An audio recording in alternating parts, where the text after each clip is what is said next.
Hi, everybody. I'm Bill Tavener, president of the Sex Ed Lecture Series, and we are here today to talk about our certificate program in sexuality education and disability, understanding neurodiversity, intellectual disabilities, and sexual health. I'm joined today by the instructor for the course, Stephanie Middleman. Hi, Stephanie. Welcome. Hi, Bill. Thanks. So, can you tell us a little bit about yourself? Tell us about your background in sex ed, in this field in particular, how you got interested in either field. We just want to know a little bit more about you. Sure. I've been in the field for 25 years now. So, how I first got interested, I think at that time was that, well, sexuality was such a new field and it really wasn't being talked about yet. And I think I was good at talking about some of those things that were really uncomfortable for people. And that has really, stayed with me throughout my career. So for the last 25 years, I've done a number of things. I'm an ASEC certified sexuality educator. I'm also certified with the National Council of Family Relations as a family life educator. And my primary focus has been as a professor in applied human sciences at Concordia University for the last 21 years. And that's in Um, Montreal. that's in Montreal. Yes, I'm Canadian. And I've also run programs across a number of high schools and school boards, communities, and I've done a lot of work in Indigenous communities, setting up curriculum as well. What made you want to teach this particular course? So, for the last 10 years or so, my focus has really been in the area of sexuality and disabilities, particularly neurodivergence, with a real focus on autism and sensory, and how sensory experiences impact sexuality and relationships. So, I have a private practice where I see individuals with autism or other forms of neurodiversity, either individually or in relationships or for folks who want relationships and might be having some difficulties in those areas.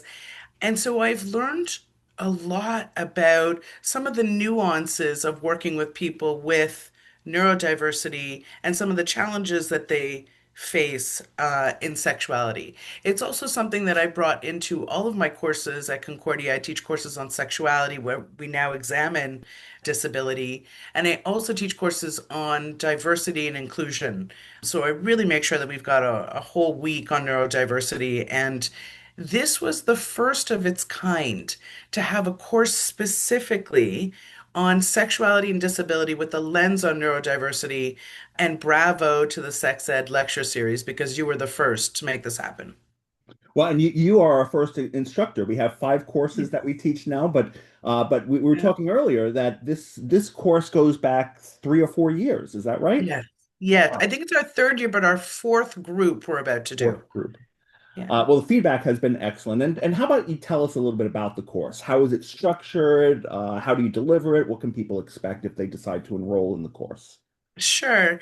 So we have a full syllabus, and there's actually a really beautiful overview. Let me read just a paragraph to you because I think it really captures the essence of the course, and then we'll talk about how things are broken down. So, this course explores sexuality, identities, sexual arousal, response, pleasure, and relationships for individuals with neurodiversity and intellectual disabilities. Of course, those are not the same, but sometimes those do travel together. So this course examines attitudes and beliefs about sexuality in people with disabilities. That's where we start, is talking about what are some of the beliefs that we have. And then it focuses on the benefits of sex ed for those who need accessible knowledge in these populations. Right. So the course also covers working with parents and caregivers. So by weeks 2 and 3, we start looking at the folks who are supporting people in these areas and how can we better support them. And we help them to foster some of the skills that they need for working with folks with disabilities.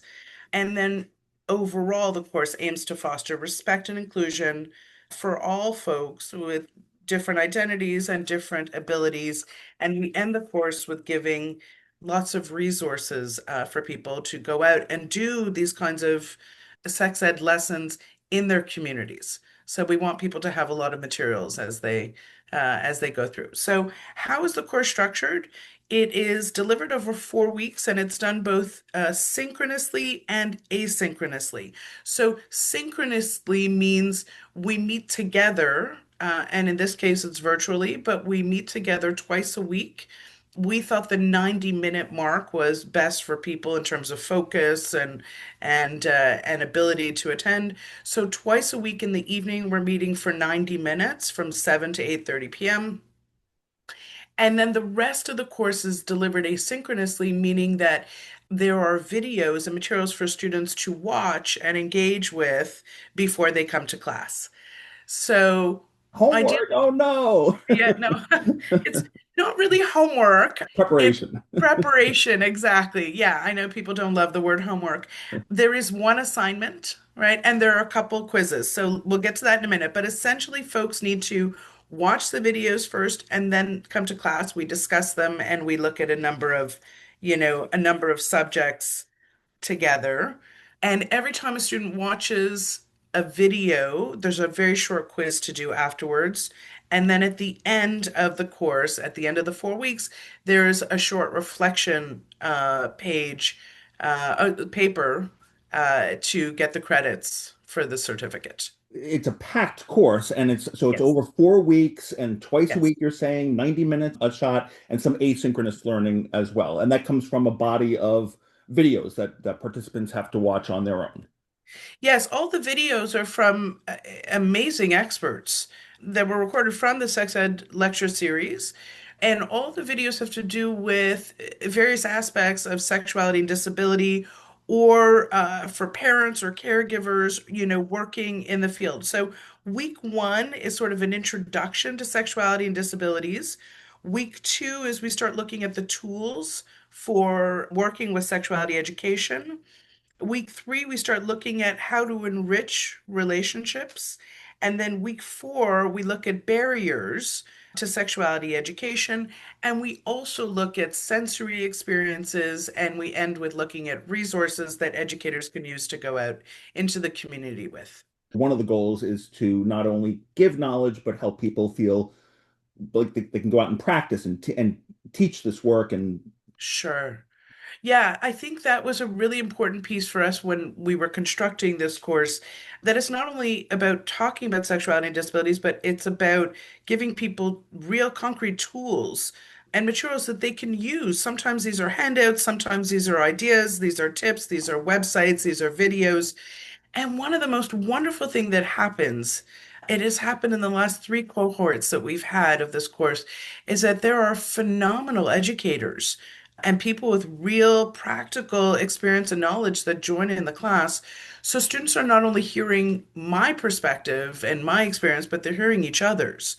And there's been a really nice sharing of resources and ideas and materials. We've started compiling a resource list just, in addition to what we're providing, but from what other educators have used as well. So there's a lot of sharing that happens. well, can you tell us more about the audience? Like who is seeking out this course? What are your students like? Are they people who work in sex ed, or they work in the field of neurodiversity or disabilities? What's the balance? What's been your experience Yeah. with the audience? My understanding is that people are coming from sort of all of those corners.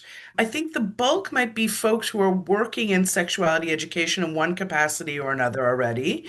So some are working for organizations or for school boards, others have private practices. There are some folks that are therapists that are coming in as well.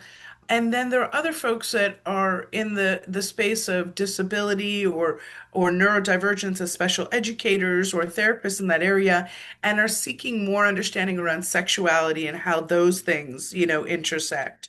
We've also had some students that have no experience in either areas of sexuality or disability, but for whatever reason, sometimes it's personal and sometimes it's just a professional desire. They want to get into this space, and so this is a really great launching point, starting point for people. You've been running this course for several years now. Do you have any favorite moments teaching the course that stand out, things that you thought really went well, or just shining moments that you want to share? Sure. What stands out for me are two things. The first is the discussion around sensory experiences and sexuality, because this is such a new area that people get really excited about talking about this and then brainstorming how the various senses interplay with sexuality and what are some of the adaptations that we can make. And along the same lines, another sort of favorite moment, if you will, in the course is really talking about resources and how we can adapt what currently exists or how we can create new resources for the populations that we work with. So to really make it as applicable as possible, and we do take the time to say, okay, if we were going to teach this kind of concept or, review this kind of idea, or we wanted to get out this message, how would we do it in a way that would connect with these folks? What would be the ideas? What would be the resources? So it's wonderful to see people come up with these ideas. Is there an example of an adaptation of an existing resource that you can give about how you take like a standard activity and make it more applicable to the learning needs of the population that your participants are working with? Well, one of the tools that we use and review is social stories, particularly around things that have sequences. So, for example, if we're going to talk about the experience of going to see a doctor or STI testing, so the use of it was Carol Gray who initially came up with social stories, but putting a story of a sequence of the event so that people can understand it in a way that's relatable. We also focus on using more images because a lot of folks are really great at you know, seeing in pictures and less words, right? So seeing if we can find a way to use more images in what it is that we want to teach. And then the other thing we also talk about is the use of sequencing, because a lot of people with neurodivergence are really quite amazing at seeing patterns and sequences of things. And people may not think this, but in the field of sexuality, there's so many places that we could sequence things. So, for example, how would you use, a menstrual pad, or how would you put on a condom, or even how Step one, would step you two, step that's exactly right. Even how would you ask someone out? Like, what are the steps involved? Because there are steps. How would you ask someone out? So these are the kinds of things that we think about how to create materials or adapt what's out there for these groups. And you mentioned earlier that there's an assignment at toward the end of the course. Can you say a little bit more about what that is? Sure, it's not scary. Okay. It's It's a two-page assignment where we're asking folks to reflect on their learnings, what were the most important pieces for them, and what they're walking away in this experience. So it's really a chance to sort of sit and synthesize the work, think about it, reflect on it, and then, share what that learning was. So it's important for the student to have that process time. It's also key for us to understand what are the things that stood out, right? And what was most important so that we make sure to repeat that in future years and or make adjustments where needed. So not very scary at all, and actually No. very useful for someone to be able to think about what did I just learn and how can I put it to use? That's the goal of it. It's also due 1 week after the course finishes. So presumably folks are with us, twice a week and they're also watching videos. We want to give some time there in between for people to be able to do that reflection piece. So it's due 1 week after the course finishes. If someone watching this is on the fence about whether or not this is a good fit for them, what kind of guidance would you give them? What I would say right off the bat is that this really is a unique course. It's the first of its kind. And I'm not aware of any other course that focuses solely on the intersection of sexuality and supporting folks and disabilities with a particular lens on intellectual abilities and or neurodiversity, right? So I think if folks are working in this population or want to gain new tools or want to start fresh in this field, I think it's a great starting point for people. And to my knowledge, nothing else like this, with everything that it includes, exists at this time.